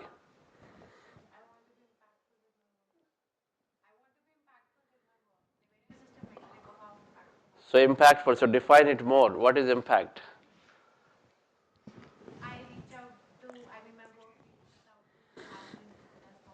What does that do to you? If you don't know, then we have a challenge here in visualizing. We need to have sufficient clarity of why I want my revenue to grow. For what? Number 1, yes, I get more monetary benefit which will enable you to certain physical experiences, right? There must be a reason of, if you just like that wishing what says, okay, I'm going to spend this money on this and this and this, and I'm going to have a nice office where I'm going to walking into the office and sitting in that corner seat, and I feel that way. No problem. So if that is a vision, because you're inspired by every time somebody walks in, right, into an office, in a corner office, and I want to be there, and then for that you need a nice office, and you visualize it, and so you need money for it. That becomes one experience. Second experience is that I want to create an impact. Okay, what does this do to you? Why is that? For example, when I had my software we are writing, always dreamt that Fortune 500 companies are using it, they're solving the serious problem they have, and then that sort of satisfies me intellectually, or my emotionally I'm very, very satisfied that I'm able to contribute to somebody out there who have some serious challenges with their IT infrastructure. Okay, I had this feeling about it because in the prior company where I was using somebody else's software, then I knew how clients are saying, oh, this is really solved my problem. Okay, so that's when I was inspired to say, okay, I too can write something world class like this. Okay, then I want to experience that many large companies are saying good things about what your work that is helping them. Okay, that gives me immense joy that I was able to help them in their business to grow. Okay, so that clarity was there. So that is what I would imagine. Every time I talked about my company getting acquired or growing, that I would imagine that, okay, I have many clients using this significantly, and they're all coming back and saying your software is great and it solves a real problem for us. They're telling me back, and then I'm feeling great about it, right? That whole sequence is imagined and visualized. Okay, now now I was not exactly thinking that clients are acquired. Instead, this whole visualization happened to me. You know how IBM acquired us, and then IBM, and before IBM we had about 300 clients. With IBM we have suddenly in no time we had only two Fortune 500 clients before IBM, but post IBM we had 80% of the Fortune 500 clients, because now IBM acquisition took care of the software being run everywhere. So it doesn't matter how it needs to be done. We don't think of how to grow. We only think of what is the end requirement that you want to have. I was interested in seeing that our software runs in Fortune 500 companies. Now, should I grow the business and do it? Or should somebody acquire and then so they suddenly do it? It doesn't matter. All I was looking for was it to be run everywhere, right? So normally what we do, we try to put logically and say, okay, to go there, I need to do this, I need to do that. This year I'll grow 50 customers, next year another more, next year another more, next year another more, like that we go linear. In between we stop. Oh, I don't have money, I can't go to US, I can't do this, it's not possible. But instead, if you only focus on visualizing what we want, then these miraculous possibilities show up, right? And then you work through it, and then acquisition happened, so then eventually all that thing that I was visualizing happened for me. So we need to have clarity of why we want something, and that's what you visualize for. Okay, why you want what you want. Whatever you want, there needs to be a why behind it. Ask yourself, okay? So I'm getting promoted, so that gives me enablement to do a lot more training to many employees, that I can share my knowledge. Some people want that, right? Promotion means they feel like, okay, they can really set the strategy for the company. They're looking for it. So then they imagine they're setting the strategy because they got promoted in that level. Second, maybe then some people are saying, I will go and then talk about my company's products to the clients. So they're thinking that, because of the promotion, they get extra travel. Large clients, they have access. When you sometimes, only with senior positions, you get access to large clients. Otherwise, you're not sent. So then you say, okay, I can influence the large clients. Or some people simply want travel. So they want that promotion, they can get extra travel.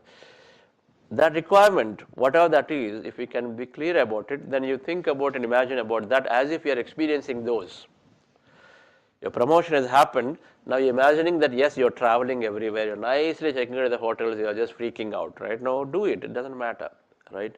You are in this employee environment with your promotion, you're helping to do your town hall meetings or your brown bag lunches with them. Every time you're giving a concept to them, they all are happy learning from you, right? So that is there.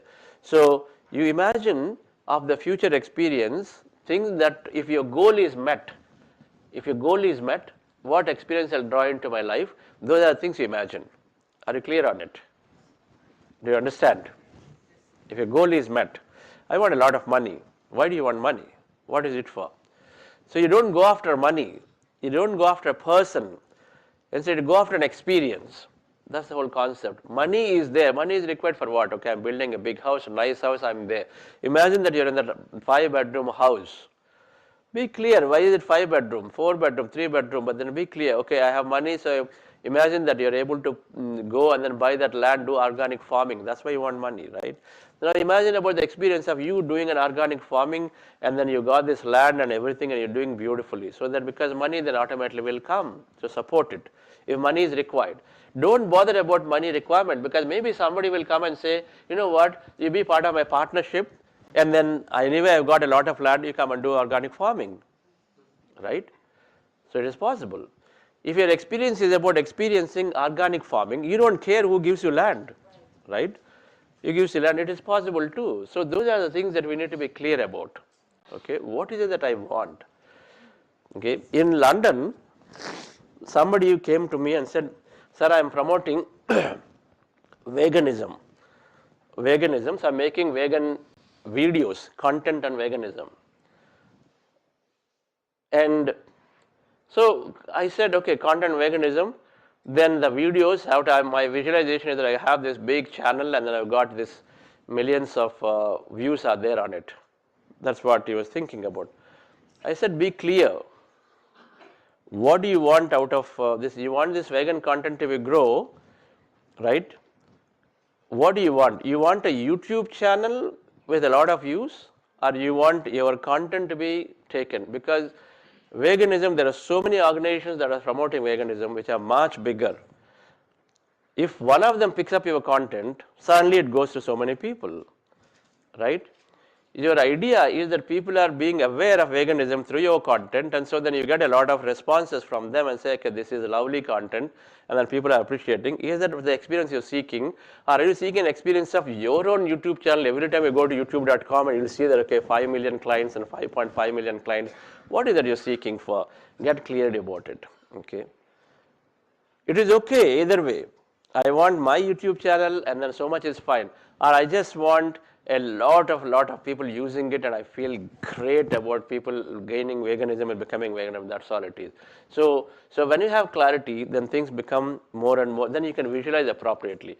This person, if he didn't have clarity, then he would only be visualizing a YouTube channel. But that may not necessarily be the best way unless if his real intention is to see that the veganism content goes, then you have to visualize that there is so many people are reaching out to him and then saying that, okay, this is amazing because of you I was able to go into veganism, I'm having great, like my partner or some companies are saying it. That's all you need to do as opposed to sticking onto his YouTube channel and then saying my success is based on the number of people that are there, all right? So there is a difference in what you are seeking as an experience. So we just need to be clear. So, but the point is that when you visualize the future, I'm going to set this, we're going to go into the detail of it in the afternoon. Okay, the afternoon we're going to draw vision boards. So visualization is done through vision boards. We're going to draw vision boards with unambiguous goals. Meditation gives clarity on the goals. And then we visualize that experience of the future as if they're happening to you. Okay, so we'll draw some boards post lunch and then we go through a meditation around it. Okay, the fourth thing is limitations, limiting beliefs. Reprogram the limiting beliefs. This is what helped me to come out and ultimately get successful with my company. The limitation that I formed for myself, right? Limiting beliefs are formed regularly just like that. A lie told over a period of time becomes the absolute truth. How many people know this story? So that madam would know story. She heard at least a dozen times now. Can anybody tell the story? You know the story, madam?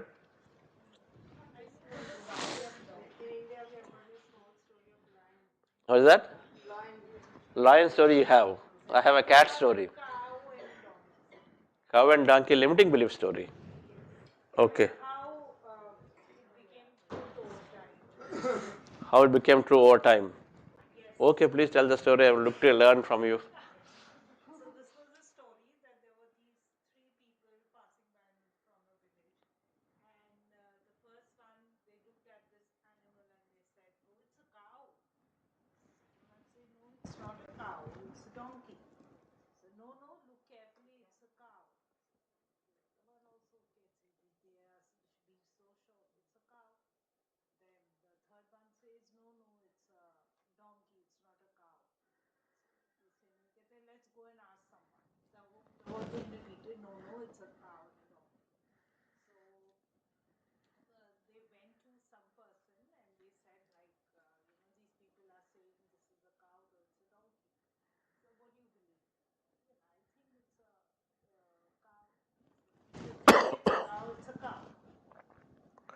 Okay, so when you are hearing the same thing enough times from somebody, then you feel that is true, right? That is true.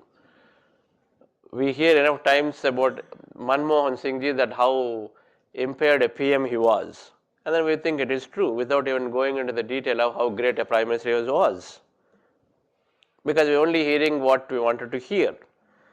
Okay, he was a great Prime Minister, did so many things, but for many people he was whatever, right? Now he just could not get many things done, or whatever. For many people it is that way. P.V. Narasimha was a great Prime Minister, opened up the economy significantly. For many people who what they wanted to limit and listen, they had a belief that okay, he just was a puppet, right? There are the limiting beliefs are formed in many ways, and then you believe that, and then that's how it was. They're like that barracuda fish had a limitation. He thought that now I cannot do go, right? So this story is not required. Okay. So in a monastery where the students are getting taught in an open environment under a tree, and so then one day when the classes are going on by the teacher, a cat comes there and starts disturbing them. So this teacher tells them, okay, please tell the student, please tie the cat. They tie the cat. Now the cat is released and the session is over. Now 3 days later, cat came and started disturbing again. So they say, okay, fine. The teacher tells and the student goes and ties the cat again. Now it repeats again a week later. When a week later again it repeats, then the teacher tells, student goes. The next time when it happens, the students are thinking now, this is like happening regularly, I'm getting disturbed, he's always asking me. So from now on, I will tie the cat before I sit for the class. And then I release the cat after the class is over. So now the cat is getting tied every day. All right, before the class is done, the cat is tied, and then cat is released at the end of the class. This is how, by the way, rules are formed. So for it is done, 3% of the 100 times, but then you have a rule now that every time it is tied. Most people get into this generalization trap and then form rules. HR, which is known for rules, then it just forms rules just like that because so that is that. Then after a few days and after a few weeks, slowly, the students change and the new students come. The new students come, old students are going away. And so new students are seeing, okay, my seniors are tying the cat and then doing it, so they also go and start tying the cat without questioning. Okay, they saw it, okay, they are doing it, so I also must do, and then they do it. It's too trivial an issue, too small an issue to talk if they're just tying it. After a few days later, the teacher changes. And the new teacher comes. The teacher is seeing and then they're doing something, tying cat, maybe some reason, and the teacher doesn't bother. So it goes on, and at some point the cat dies. So problem ended. And the students immediately went to the bazaar and bought a new cat and started tying it. All right? Can I make a comment? Lie told over a period of time becomes instead of absolutely right, fabricated truth. What is that? Instead of the absolute truth word, fabricated truth. Because it's a fabricated truth, it's not absolute truth. Cat will remain the cat, but it's a fabricated truth.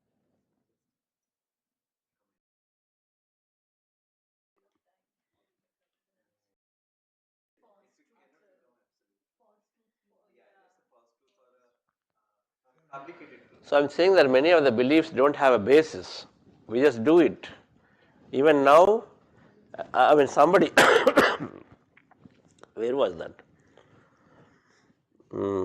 After 6 years of meditation, and just because something crossed, and then they actually literally stopped, they went back to home and then came out inside and then they started going.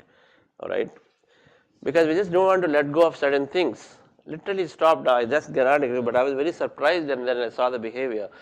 But then this is how it is. We don't want to change our limitations that easily. First of all, that if it is truth, then we don't even question. Meditation helps us to, when I discuss these things, we'll start questioning. Now, everything here is a limiting belief. Everything here is a limiting belief. Okay, let's look at this. I'm not a lucky person. You think it's a limiting belief? Not a lucky person. Nothing ever happens in my way. Okay. I don't have enough time. Now tell me who has got this limiting belief. I used to have. I don't have enough time. I'm too busy. Yeah.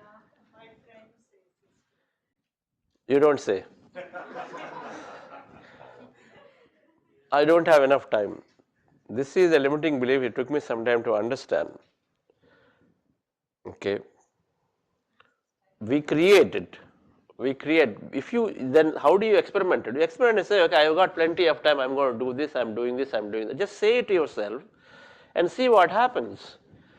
And you'll be surprised that you will find incredible amount of time to do many things that you otherwise are simply postponing, saying that yes, please come here and share experience. No, I don't want to share the experience, but as you said earlier. Why you don't want to share? I'm asking you to share. So which experience, like? Your meditation experience, please come. So first I'll talk about this. Yes. Yeah. Okay. Good afternoon, everyone. I'm Deha. I'm coming from Vizag. So time when sir said every time I used to say, oh, I don't have time. My friends calling me, would you like to come here? I said, no, मेरे पास तो time ही नहीं है. I don't have time. I don't have time. It used to be so repetitive. Really, I realized I don't have time. Meditation helped me, but I think joining the coach program helped me more. I started, analyzing my thoughts. Now I'm very careful. I don't say I don't have time. I even don't say I have plenty of time. I'm very careful because I don't want to sit free and vela. So I say I am very productive. I'm very productive. This is what I keep on telling myself. So I have reprogrammed what I even think to myself. And meditation experience, I entered meditation as forcibly, I would say. I was totally against meditation, and when I used to see somebody meditating, I used to think what they are doing, what they are doing sitting. So my father introduced meditation to my husband, and I used to see him sitting, and actually I used to think he's crazy, like what he's doing. I mean, how can somebody sit for 30, 40 minutes? And he used to wake me up. उठो उठो meditation करो. मैंने कहा तुमको जो करना है करो. Don't tell me no. Don't force me for this. And he became so every day he's meditating. And one day I called my father and I told him, listen, if he goes to Himalayas, you're responsible for this, okay, for my life. I think he'll leave the home and go away. But then my mother also entered meditation and she had beautiful experiences. And I told how the mother and daughter relationship is. So I was like, wow, these things do happen. She had such visions and everything happened. She said, you must do it. Okay. So when I started doing meditation, I was like, chalo dekhte hain hota kya hai, what exactly it is, just for the sake of it. At that time, I was not working, okay, and I was really quite tense also कि कुछ भी नहीं है because my husband is in a profession wherein we get transferred very frequently, so I was sitting idle doing nothing at that time. So I visualized myself wherein I'm going and talking, and you can make out I love talking, okay? So I visualized I'm there, I'm speaking, I have people listening to me, and I'm sitting in front of the laptop and I'm talking. And things happened that way. I entered into training, I did my certification automatically. How that happened, I went to a party and a lady came to me and she started talking about this. I said, okay, can I do this? She said, why not? You can also do it. So I went for the certification and within 2 years, things happened magically. And sir is talking about manifestation. Oh my God, it just works like wonders. Manifestation is just the most miraculous thing. Sir, I'll speak for more time, sir. I tried manifestation for the very, I think from a time when I was a child, I started manifesting without knowing I was actually manifesting. I was always the kind of child who was always daydreaming, कि ऐसा होगा, वैसा होगा. I was a big fan of Barkha at that time. I visualized myself going on the TV and, I'm sitting under the panelist there. So when are you going on the TV? Sir, it's happening. It has happened, sir. This is already going on TV, by the way.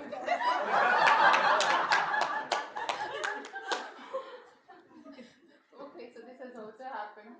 So now what happened, I was in college and, professor came to me. They are inviting students in the panelists there and on a local TV also. So I went there. They liked it again. They again invited me there. Then I went for a big something there on the Jammu Doordarshan also. So I went there in my local language, I did that. I did that for Jammu AIR also, just once. But you know, that dream happened. So coming back to manifestation, I manifest, जो भी सोचती थी ना वो होता था. But then certain challenges started happening. I lost that magical life, you know, the fairy tale life. And thanks to meditation, I came back to again. Now I'm just manifesting. The recent one was that I felt there should be some project, no? काफी time हो गया तो project में है. अरे पता नहीं होगा नहीं होगा. And then I said no. Sir's words always keep on reminding me. Your thoughts create those realities. So I told myself it's already there, and I don't want to work very hard this time. No, sir says that मेहनत नहीं, मतलब you should enjoy it. So I said it's just happening effortlessly. I thought that in the afternoon it has happened. I get a call from somebody in the afternoon, and they said, Neha, would you like to go to this place if you're available? I said, yeah. And it was a hill station. I didn't have to work very hard for that. I went there, did a 2 days of training, and came back. And it was a training that did not demand, you know, a lot of hard work. I was very hardworking. So Chandra, you don't have to work hard, and you know you're coming back and enjoy. And when I came back from training, you know, I realized I went on some leisure trip. You know, you're getting money also, and it's a leisure trip also. And so travel, because you were talking about it. I love solo travels. You know, there was a time I used to tell my friend, ठीक है 2 दिन बच्चे रह लेंगे, let's go together. No, Neha, who will take care? I said, ठीक है. But you know, everything happens so beautifully. Now in a profession wherein get an opportunity to travel also. And you know, pleasure you can go. You don't have to, you know, let me go. You know, you're seeking permissions from people and everywhere. So I love solo travel. And why I came to GCML was meditation. Second meeting, sir. And third was also the solo travel that I do. So I think I am living a fairy tale life, you know. And one more thing, earlier morning, you know, I've grown up in a family where you listen to bhajans and everything in a very, you know, religious way. Now I listen to Karen Drucker songs, thanks to Sir. The day starts with that, and I think now I say I have a miraculous life. I have an amazing life. And last thing, sir, I'm taking your time. Last thing, because when I start, no. Okay, last year. So there are many things that I have started, you know, reprogramming. Like earlier, I used to think this person doesn't listen to me, you know, nobody listens to me. Now I have started telling myself things happen the way I want. But yes, the intentions have to be right. You should not, you know, think negative or harm anybody. So thank you so much for your time and patience. Thank you. Okay.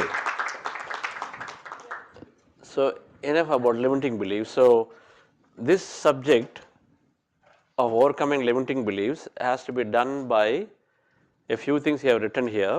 We're not going to go into the detail of it, but you can go get enough material about it in your the Placebo book. Okay. As a paucity of time, we chose the visualization segment in the next one than this. But regular meditation, reading books and listening to others' experiences, these are essential to overcome your limitations. When you read the books, and we're going to send you a list of 25 books, and you start with them. And if you read them, then you'll automatically become very empowered in anything you, along with meditation, if you do, then everything is given. Then there is something called developing empowering beliefs, and I form them visualizations. That's you will learn automatically as you understand these concepts quite well. Okay, and then the last step is accepting and expressing gratitude. So this is the fifth one. So what is the first one, by the way? Focus. Second one, open to possibilities. Third one, visualizing. Fourth one, fifth one is the last important tool is acceptance, and expressing gratitude is a subset of it. Acceptance is whatever happens. If thoughts create reality, my today's experience must have been because of the past. I've told several times, my son delays always homework, gets me into trouble. Several times I told this. Several times I kept echoing this many times. So then, even though I started a manifestation that he is doing great and nothing, he is doing great and we don't have this challenge, but then I'm still getting that call from the teacher. Okay, it's because my past I've said it so many times, and so then that is still continuing. So give it some time. Just because it's happening now, You say, oh, this is not happening. Even though I'm visualizing, I still am getting called by the teachers, and so then it is not working and I stop, then you're going back to your old thinking again. Instead, you, even though it happens, whatever that happens against your visualization, accept as potentially from the past, and then continue to imagine and dream about, don't give up. One way of it. But this is most important, accepting. You looking for promotion, suddenly that promotion has gone to somebody. Then what do you do? Oh, I didn't work, it is over. Look at acceptance. Now it's over, it doesn't work, and now it's so sad, I didn't get it, it's not, now I have to wait for one more year. See, so many thoughts we release right there. I have to wait for one more year, so then yourself are creating something for one more year. But in the reality, is it possible that there is a new promotional thing that gets created? We just talked about the possibilities. Is it possible the guy who is taking promotion also already was on the jobs hunt and then get another job somewhere else, better job goes? Again, same thing, right? So many ways things come in our way, or another department opens up a promotion, you're recommended to go there, right?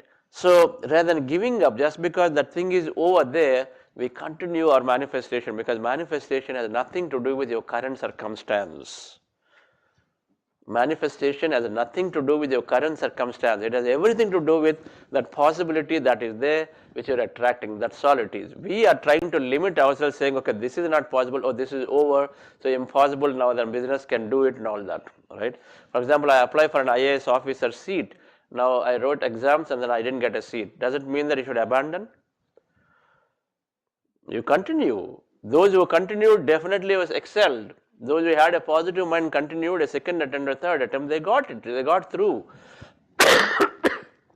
So, accepting what is happening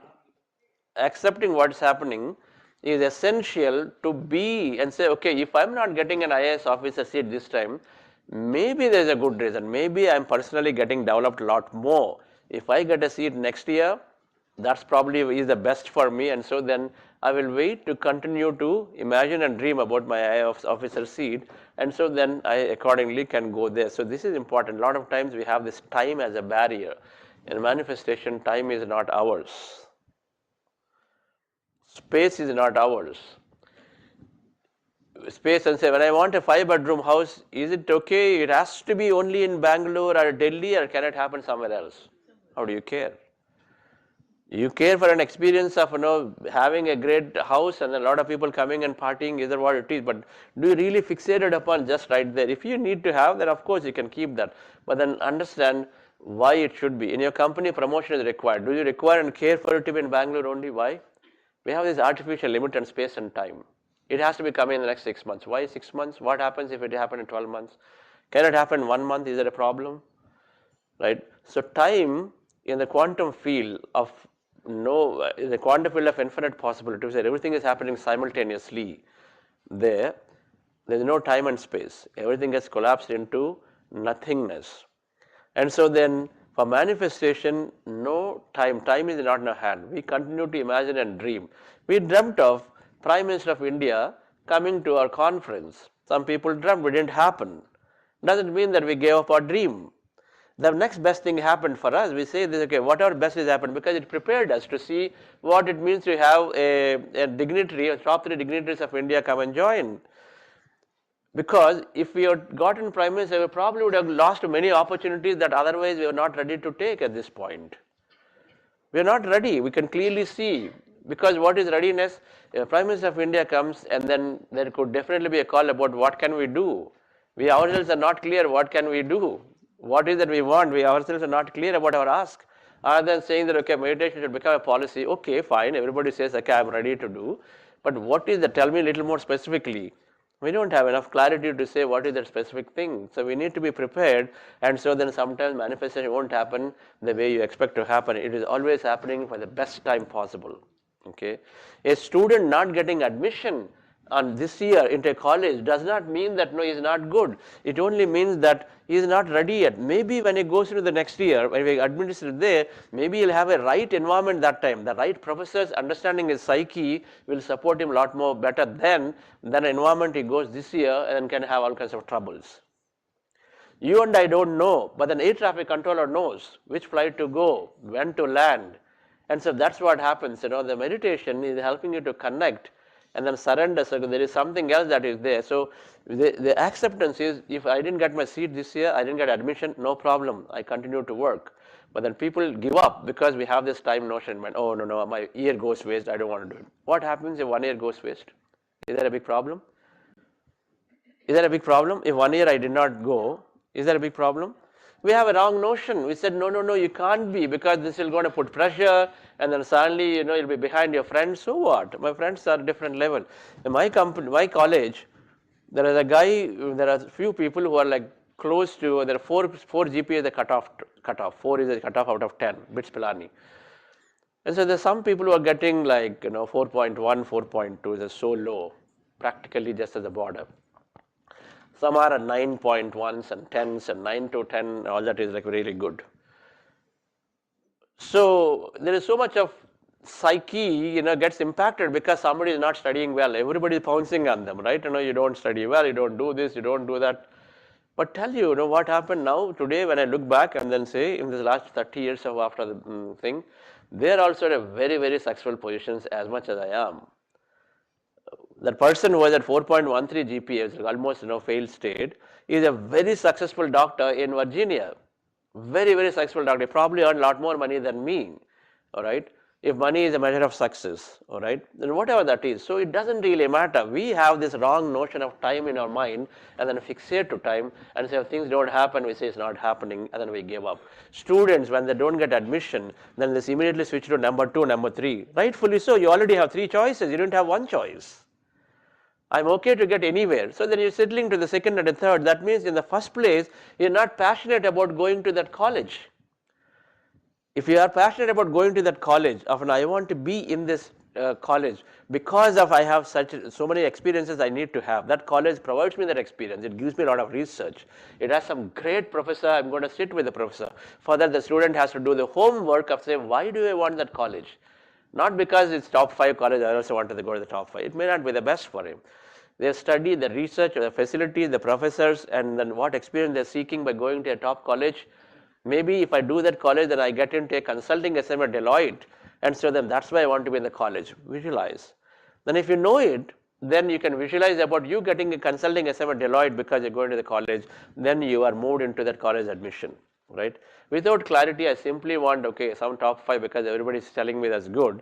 It may not happen. You get disappointed, you take something else. That means there's no passionate drive for being specifically studying in a specific college, right friends? So acceptance is, assuming that concept is understood in visualization, acceptance is take what comes. If you're passionate about a specific goal, don't settle for anything other than that, and then continue to do even if it feels like a rejection in the temporarily, right? Keep doing it, believe in the possibility, and so you figure out what is the ways. Meditation is a great way to accept reality. It disengages from the past. It keeps you very open about the future because of this thing that you are connected.